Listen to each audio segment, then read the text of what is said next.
All right, today we're looking at the range of mod z given that z lies on a perpendicular bisector. So the question is, find the range of modulus of z. And this is particularly a hard question, long anyhow, at least. So first you have to put that into the form of perpendicular bisector first. In other words, it's z minus z1 modulus of equals, z minus z2. And I think I did that right. Yeah, so the z1 is that, z2 is that. Is that right, Vi? Yes? So 1 minus 2 is about here. Minus 3, 6 is about here. And so the perpendicular bisector of that is a line that goes through that line, interval rather, at 90 degrees, bisects it in half. And the most elegant way of finding its equation, the Cartesian one, that's how you plot it. But the most way is to find out the gradient. So the gradient of this, so that's of z1, by the way, that's of z2. This is m2. So m2, if you treat it as a point, it's 1 minus 2. And this is minus 3, 6.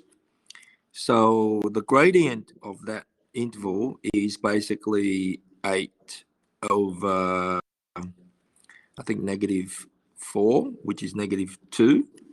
So that means m1 then is going to be 1 over 2, the perpendicular bisector one. Now, you have to find the midpoint as well. So that midpoint there is going to be minus 1 and 2, I think. Yes.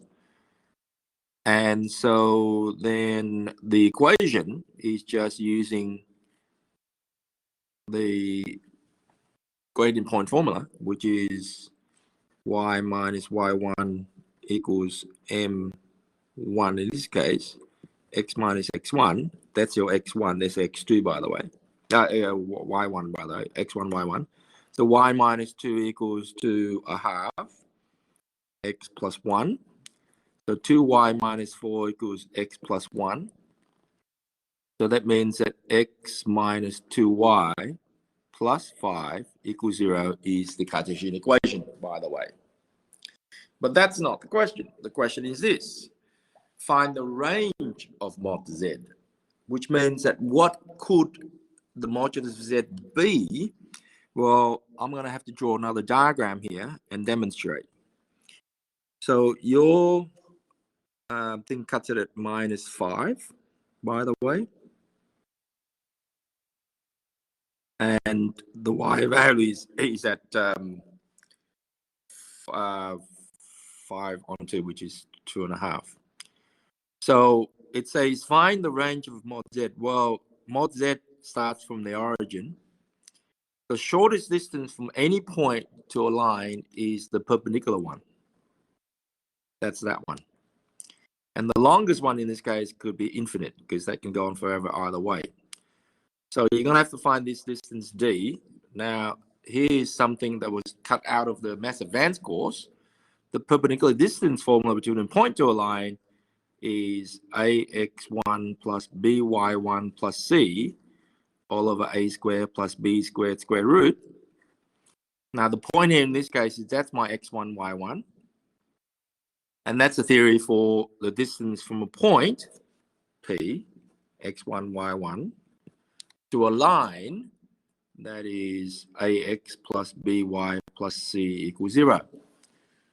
So in this case, the x1, y1 is 0 and 0, so it's just 0 plus 0.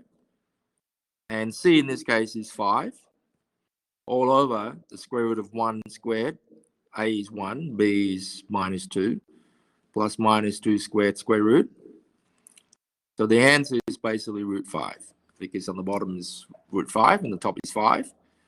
So that means that the minimum distance is root 5, meaning that your z has to be greater than root 5, if that's the minimum distance. That's the range of z.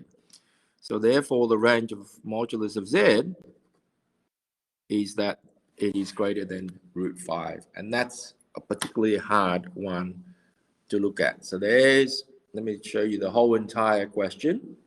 Find the range of mod z given that it lies on a perpendicular bisector. And that's where I'm going to stop.